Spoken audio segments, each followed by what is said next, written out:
पार्वती जी, जिस समय दुख की घड़ी चल रही हो, तकलीफ की घड़ी चल रही हो, कष्ट की घड़ी चल रही हो, बहुत तकलीफ हो जीवन में चल रही हो, बहुत तकलीफ जब जिंदगी में चल रही हो, उस समय पर 2 बेलपत्र और 2 पुष्प, 2 बेलपत्र और 2 पुष्प, एक पुष्प लाल लेना है, एक पुष्प लाल लेना है और एक पुष्प श्वेत लेना है। जो लाल पुष्प वाला बेलपत्र है उसको अशोक सुंदरी वाली जगह पर समर्पित करना, और श्वेत पुष्प वाला जो बेलपत्र है, सफ़ेद पुष्प वाला जो बेलपत्र है, उसको भगवान शंकर का जो शिवलिंग है, भगवान शिव का जो शिवलिंग है उस पर समर्पित करना। एक जो लाल बेलपत्र, लाल पुष्प का जो बेलपत्र है, लाल पुष्प वाला जो बेलपत्र है, लाल पुष्प का जो बेलपत्र है वो बेलपत्र अशोक सुंदरी वाली जगह पर, और श्वेत पुष्प का जो बेलपत्र है वो सफ़ेद पुष्प वाला बेलपत्र भगवान शंकर के शिवलिंग पर समर्पित करो। अपने दिल की कामना अपने मन से बाबा से प्रार्थना करो, अपने हृदय से भगवान शिव को कहो और दिल से देवादिदेव महादेव को कह कर आओ, दिल से, हृदय से। जब दिल से बाबा देवादिदेव महादेव से कहोगे, हृदय से भगवान शंकर से प्रार्थना करोगे, तो देवादिदेव महादेव सुनेंगे जरूर। शिव महापुराण की कथा कहती है कि विषम परिस्थिति में, तकलीफ की घड़ी में, विषम परिस्थिति में, तकलीफ की घड़ी में, कष्ट की घड़ी में, विषम परिस्थिति में प्रयास करो कि हम शंकर और पार्वती, शिव और पार्वती को पुकारें।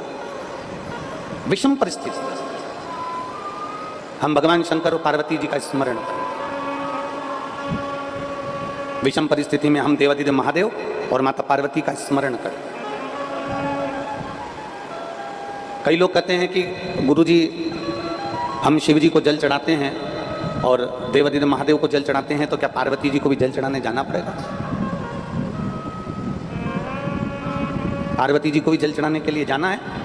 शिव महापुराण की कथा कहती है, आप अगर हृदय रखकर थोड़ा ध्यान देंगे, जैसे ये शिवलिंग है, ये जलाधारी है, और अगर आप हृदय रखकर जब हम देवादिदेव महादेव को जल चढ़ाते हैं, शंकर जी को जल चढ़ाते हैं, और वहीं जल चढ़ाते चढ़ाते आप अशोक सुंदरी वाली जगह अर्थात माता पार्वती जी का हस्तकमल और अशोक सुंदरी वाली जगह पर भी अपने जल को थोड़ी सी धार लगा देते हैं, तो शंकर और पार्वती दोनों को ही वो जल समर्पित हो जाता है। वैसे तो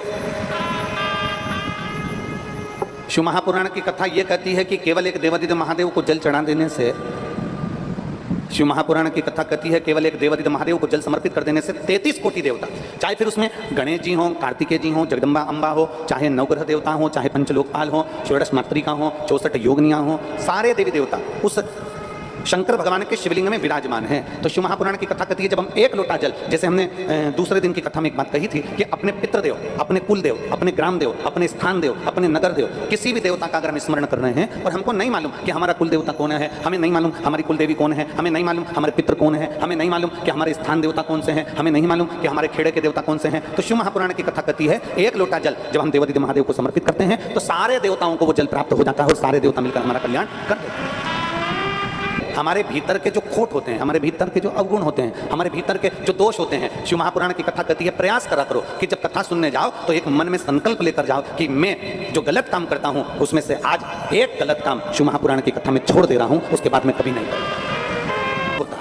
गुरु गुरु होता है, साधु साधु होता है, तपस्वी तपस्वी होता है, साधक साधक होता है, उपासक उपासक होता है। दुनिया में सबसे कोमल दिल, दुनिया में सबसे नम्र दिल, दुनिया में सबसे स्नेहिल दिल अगर माना गया है तो किसी संत साधु गुरुजन ब्राह्मण जन तपस्वी जन साधक और उपासक का माना गया। गुरु एक ऐसा होता है, गुस्सा कर भी देता है, क्रोध कर भी देता है। संत साधु सन्यासी तपस्वी साधक उपासक अगर क्रोध कर भी देते हैं तो संत साधु सन्यासी तपस्वी साधक उपासक का जो हृदय होता है इतना भगवान की भक्ति में डूबा डूबा इतना नर्म हो जाता है कि अगर गुस्सा कर भी देता है तो दूसरे क्षण में माफ कर भी देता है। वो संत, वो साधु, वो गुरुजन, वो तपस्वी, वो साधक, वो उपासक,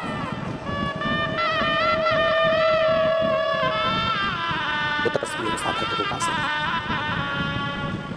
मुनि ने ध्यान बनाया, मुनि मेधा ने कहा कि जब पार्वती जी पूछती हैं बात क्या है, क्या हुआ? माँ मधु और केटप जी तो असुर परेशान करके रख दिए हैं, आप कुछ कृपा करिए। माँ जगतजननी कुछ करुणा करिए, कुछ करुणा करिए।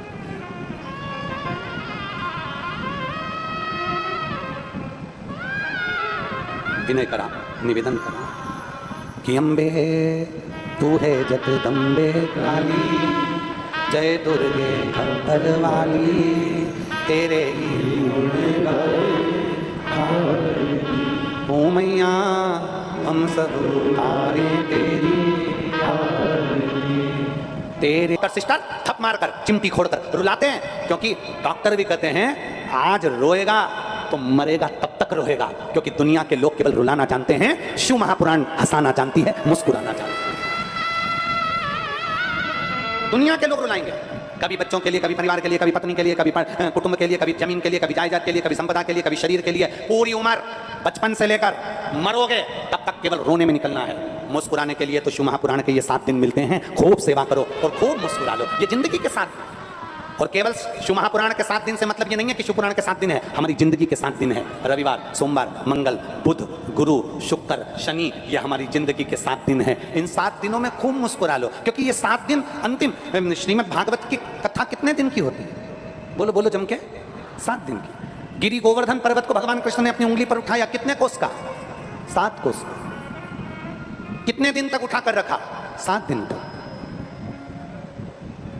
अपना जन्म कितने दिन में हुआ? आप और हम कब पैदा हुए? कोई रविवार को, कोई सोमवार को, कोई मंगलवार को, कोई बुधवार को, कोई गुरुवार को, कोई शुक्रवार को, कोई शनिवार को। 7 दिन में पैदा हुए। मरोगे कितने दिन में?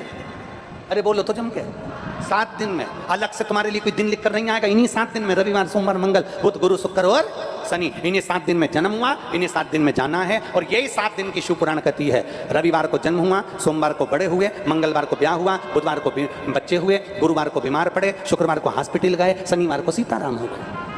7 दिन यूं निकल,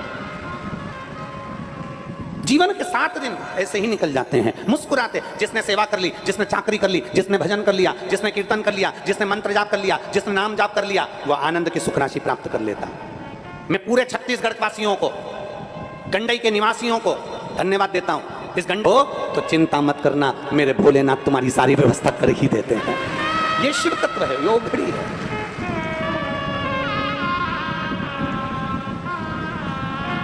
और महाराज दिया, मांग लो तुम्हें क्या चाहिए।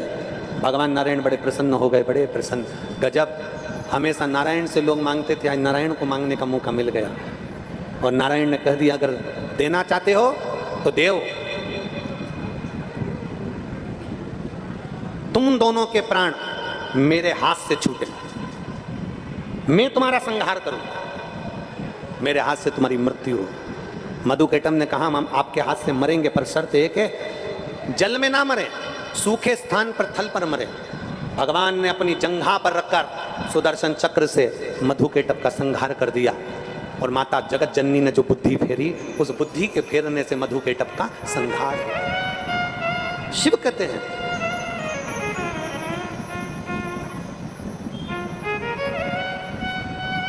भगवान शंकर काशी में मां जगत जननी पार्वती से कहते हैं सुनो जगत जननी, ए जगदम्बा पार्वती सुनो, तुम्हारा और मेरा नाम जब संसार का कोई मनुष्य लेता है, संसार सागर से मुक्त होकर कैलाश धाम में जाकर विराजमान होता है।